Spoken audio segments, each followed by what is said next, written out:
오늘 마가복음 13장 이제 마지막 부분을 보겠습니다. 28절에서 마지막 37절까지의 말씀입니다. 무화과 나무의 비유를 배우라. 그 가지가 연하여지고 잎사귀를 내면 여름이 가까운 줄 아나니, 이와 같이 너희가 이런 일이 일어나는 것을 보거든 인자가 가까이 곧 문 앞에 이른 줄 알라. 내가 진실로 너희에게 말하노니 이 세대가 지나가기 전에 이 일이 다 일어나리라. 천지는 없어지겠으나 내 말은 없어지지 아니하리라. 그러나 그 날과 그때는 아무도 모르나니 하늘에 있는 천사들도 아들도 모르고 아버지만 아시느니라. 주의하라. 깨어 있으라. 그때가 언제인지 알지 못함이라. 가령 사람이 집을 떠나 타국으로 갈 때 그 종들에게 고난을 주어 각각 사물을 맡기며 문지기에게 깨어 있으라 명한과 같으니, 그러므로 깨어 있으라. 집주인이 언제 올는지, 혹 저물 때에 일는지, 밤중에 일는지, 다굴 때 일는지, 새벽 일는지 너희가 알지 못함이라. 그가 호련히 와서 너희가 자는 것을 보지 않도록 하라. 깨어 있으라. 내가 너희에게 하는 이 말은 모든 사람에게 하는 말이니라 하시니라. 아멘. 말세에 대한 위기의식과 종말에 관한 긴장이 요즘처럼 전 세계적으로 비상한 관심의 대상이 되었던 적이 일찍이 없었던 것 같아요. 어느 때보다도 가일층 이 무서운 핵무기의 위협이 증대되고 있어요. 북한은 다시금 핵실험을 만지작 하고 있고, 또 푸틴도 핵전쟁을 계속해서 협박하기도 합니다. 전세가 조금이라도 불리해지거나 또 서방 세력이 더 강력하게 우크라이나를 돕고자 하면 그는 끊임없이 핵 어쩌고 하는 소리들을 반복합니다. 같이 죽자는 거죠. 기하급수적으로 증가하는 인구 폭발이나 그로 말미암은 식량 위기, 환경 오염, 전염병 급증, 기후 이변, 성적인 범죄, 전쟁의 위기, 인정의 고갈 등 그야말로 계속해서 이 종말의 징조들이 엄습해 오고 있습니다. 이제 마가복음에서의 예수님의 종말의 말씀이 오늘의 말씀으로 마무리가 되어집니다. 그래서 오늘은 이 종말의 말씀들을 좀 정리해 보려고 해요. 종말이라고 하는 것은 곧 예수님의 재림이라고 하는 것과 일치합니다.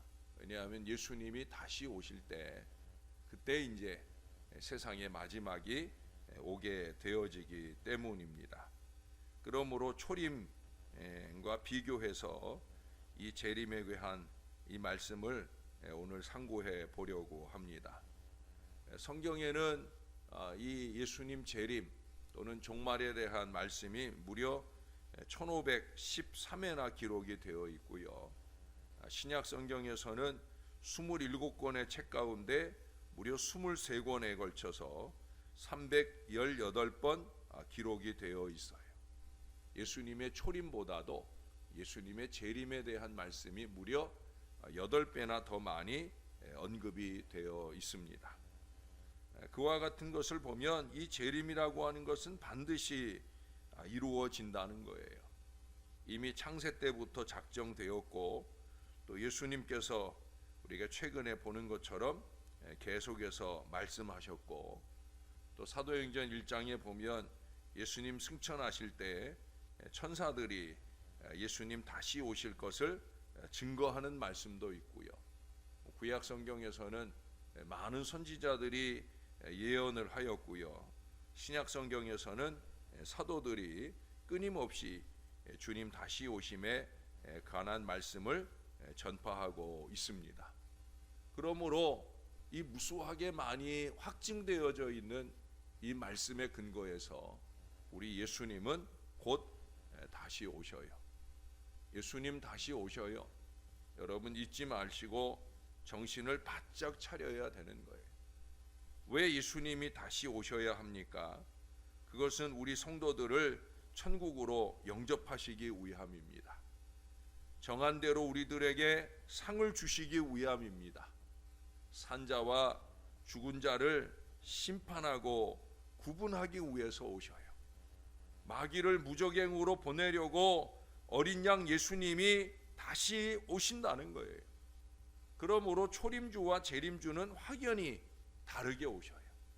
어제도 잠깐 말씀드린 대로 초림 예수는 작고 연약한 아기로 말 구유에 초라하게 오셨지만은 다시 오실 우리 예수님은 강력하게 오셔요. 초림주는 발이 땅에 닿을 만큼 작은 아기 나귀를, 작은 새끼 나귀를 타고 조용하게 오셨지만은 재림주 예수님은 백마 타고 승리자로 오셔요. 초림주는 속죄주로, 재림주는 심판주로 이 땅에 오셔요. 초림 때는 가시 면류관을 쓰셨지만 재림 때는 금 면류관을 쓰시고, 초림 때는 아무도 그를 영접하지 않았으나 재림 때는 능력의 대왕으로 이 땅에 오셔요. 예수님께서 잡히시던 밤에 말씀하신 것처럼 12영 더 되는 천군과 천사들과 또 먼저 죽은 믿음의 사람들을 대동하고 그 힘 있는 증거를 삼으시며 힘차게 능력 있게 나팔 부는 가운데 이 땅에 오심으로 만 백성이 그 앞에 무릎을 꿇고 주를 만왕의 왕이요 만주의 대주제라 찬송하며 오시게 되어진다는 거예요. 이 말세에 대한 여러 징조들을 이미 우리가 이 마가복음에서도 또 마태복음에서도 살펴보았잖아요. 말세가 되면 붉은 용과 음녀가 반기독교 운동을 전개합니다. 다시 말해 예수 중심 신앙을 흔들어 놓으려고 개독교 타령이 넘치게 되어진다는 거예요. 자꾸 건강한 목회자를 끌어내리지 못해서 안달이 나고 건강한 교회를 흔들지 못해서 안달이 나는 이런 붉은 용과 같고 음녀와 같은 세력들이 끊임없이 찬동을 하는 그런 어리석은 일들이 많이 일어난다는 거예요.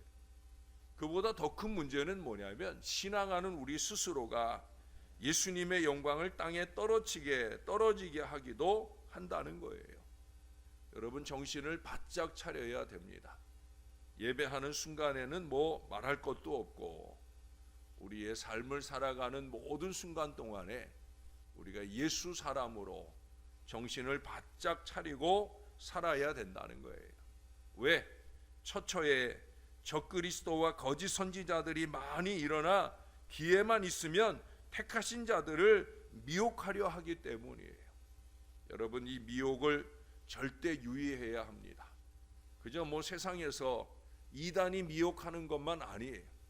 교회 안에서도 우리 신앙을 갉아먹는 미혹의 세력들을 항시 유의해야 합니다. 내 신앙 내가 지켜야 되는 거예요. 교통이 빨라지고 지식이 창달하고 처처의 기근과 온역과 천재지변 같은 이 재난들이 빈발하고 노아의 때와 같이 죄악이 관영하고 불법이 성함으로 사랑이 식어지고 믿음을 찾아보기가 어렵게 되어집니다. 여러분 자꾸 문명이 더 눈부시게 발전하잖아요. 이게 10년이면 강산도 변하는 게 아니라 이제 뭐 1년이면 후딱후딱 변하게 되어집니다. 이게 그저 좋은 것만은 아니에요. 아니 예수 오심을 기다리는 사람에게는 좋은 것이죠. 왜? 빨리 변할수록 예수님 더 빨리 오실 거니까. 그러나 중요한 건 뭐예요? 이러한 때가 가까울수록 믿음을 찾아보기가 힘들다. 누가복음 18장 8절에 예수님께서 마지막 때 참 믿음 찾아보기가 어렵다. 이게 제일 큰 문제인 것을 우리들에게 말씀하고 있어요. 우리는 새벽도 깨우며 믿음 지켜보려고 나름대로 노력하는데 죄송한 얘기지만 예수님은 믿음 아니라 하실 수도 있다는 거예요. 예수님이 우리 믿음을 몰라봐 주시는 것이 아니라 우리가 껍질 신앙에 머물러 있기 때문이에요. 우리가 자리 신앙에 머물러 있기 때문이에요. 내가 앉는 그 자리가 중요한 게 아니에요.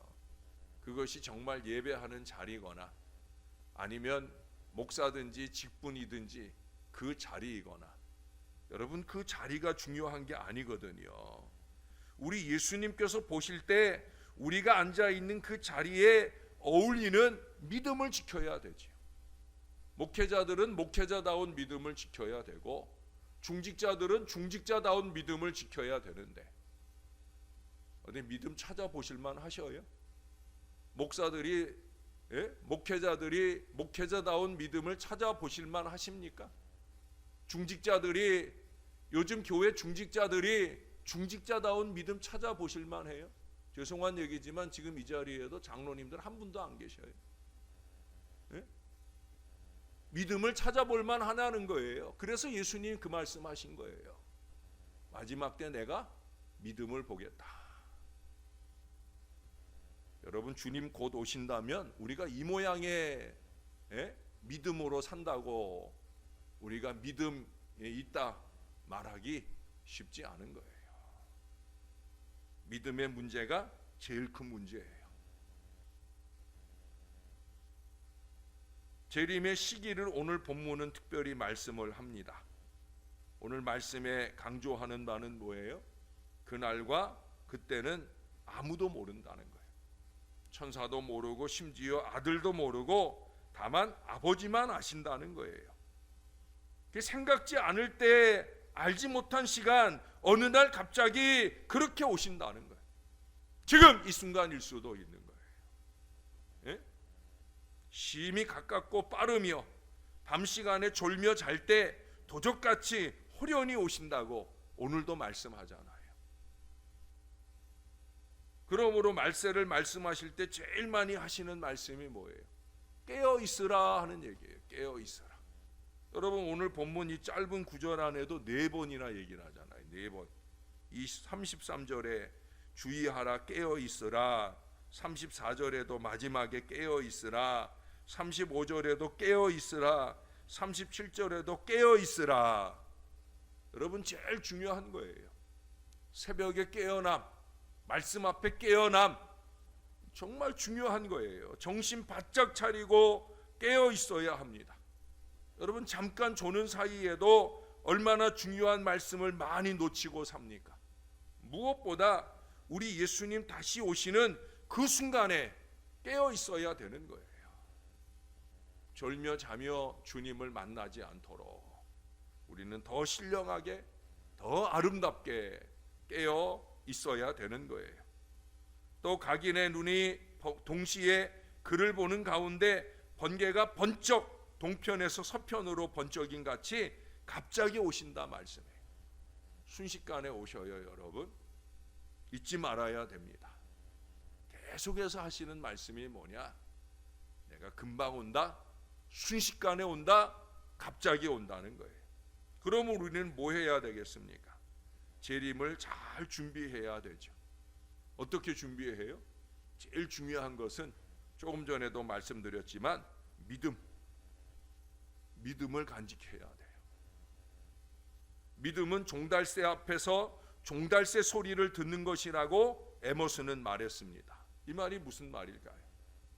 믿음은 들음에서 나기에 이리 말하면 이리 들을 줄 알고 저리 말하면 저리 들을 줄 아는 아주 단순한 말씀 신앙이 참 믿음이라는 거예요.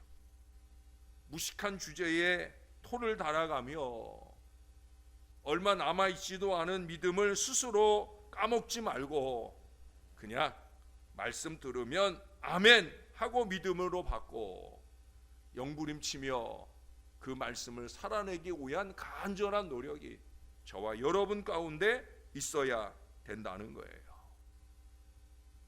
이런 믿음이 있으면 사단 마귀가 아무리 시험하고 들어와도 우리는 절대 넘어가 범죄하지 아니하고 주님 다시 오실 때 들림 받을 수 있게 되어지는 거예요. 그리고 중요한 게 뭐예요? 성령으로 무장해야 되는 거예요. 성령 충만해야 되는 거예요. 지난 주일 성령 강림 주일에도 말씀드렸지만 그날만 아니에요. 그날만 아니에요. 성령 충만은 계속적이에요. 지난 주일 요한일서 2장 27절 28절에서 확인해 보았잖아요. 기름 부음을 통해 거짓이 없이 제대로 된 가르침 안에 거하며 예수 강림하실 때 그 앞에 부끄럽지 않게 되어진다. 성령 충만하지 않고는 그렇게 살 수 없어요. 부끄럽지 않게 제대로 된 믿음 가지고 우리 주님 맞이하려고 하면 우리는 성령 충만해야 해요. 기름 부음 받아야 돼요. 계속해서 이 충만한 은혜 안에 거할 수 있도록 노력해야 된다는 거예요. 그러기 위해서 우리는 근신하여 기도해야 합니다. 초대교회가 마가의 다락방에서 성령 충만을 바라고 오로지 기도에 힘썼던 것처럼 저와 여러분도 기왕에 깨어났을 때는, 기왕에 새벽 아침 왔을 때에는 우리가 정신을 차려 회개하고 뜨겁게 기도하는 일에 더욱더 진력할 수 있어야 되는 거예요. 그리고 한 가지를 덧붙인다고 하면 우리 각기 자기에게 맡겨진 청지기의 사명에 최선을 다해야 되는 거예요. 그냥 신용만 하면 안 돼요. 목회자들이 그냥 신용만 하면 안 돼요. 중직자들이 그냥 신용만 하면 안 돼요. 예? 특세하는데 그저 자기들 특송할 때나 오고 기도할 때나 오고, 그게 뭐 중직자예요. 그래도 교회가 특세를 한다고 그러면 다른 때 날마다 새벽을 깨우는 사람들도 있는데 그런 날만큼은 그래도 날마다 와서 믿음의 기도를 할 줄 알아야, 그래야 자리값을 하는 거지. 자리는 욕심을 내면서 그 자리에 어울리는 신앙은 갖질 못해요. 그 자리가 뭐예요? 청지기예요. 청지기. 청지기의 사명을 최선을 다해서 해야 되는 거예요. 왜? 어느 날 갑자기 도래하실 주님의 재림을 믿는다라고 하면, 성령 충만하게 산다고 하면 우리는 그렇게 살다가 주님 오심을 맞아야 되는 거예요. 아까 제가 뭐라고 그랬어요? 왜 예수님이 오시느냐? 물론 우리의 구원을 위해, 우리를 천국에 이끌기 위해서도 오시지만 우리에게 면류관 씌워주러 오시는 거예요. 기왕에 신앙하는 거 면류관 받을 신앙을 해야 되지요.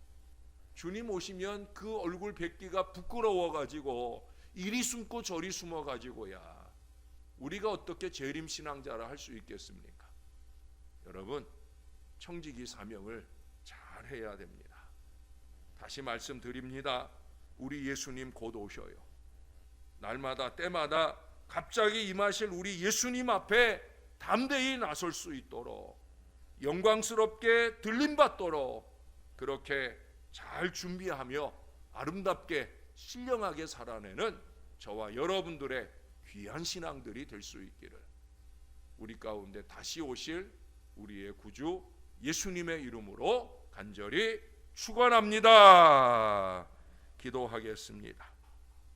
하나님, 우리가 어느 때까지 게으름과 나태함 속에 그저 졸며 자며 이 어리석음 속에 머물러 있겠나이까?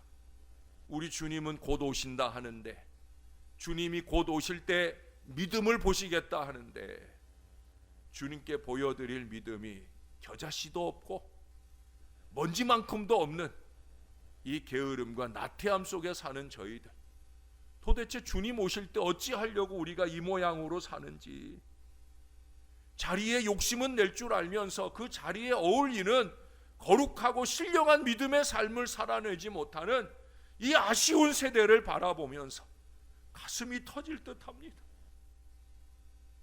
가슴이 터질 듯합니다. 정말로 주님이 우리에게 원하시는 건강한 믿음의 사명 가운데 깨어있지 못하나이다. 우리는 우리의 거룩한 의무에는 온전하게 헌신되지 못하면서 권리만 찾아 먹으려고 이 모양 저 모양 말하기를 좋아하는 어리석음 속에 살아갑니다. 하나님, 정신 차릴 믿음을 주옵소서. 복음서는 끊임없이 마지막 부분에 예수님의 종말에 대한 예언의 말씀을 강조하여 우리에게 들려줍니다. 정신 차려라, 또 정신 차려라, 깨어 있으라, 또 깨어 있으라, 끊임없이 말씀하십니다. 주님, 우리가 깨어있게 하심을 감사하오는데 우리의 육신만 간신히 깨어 주의 존전에 우리의 자리만 지키는 것이 아니라 오 주님, 우리의 자리에 어울리는 거룩하고 신령한 믿음을 우리에게 더하여 주옵소서.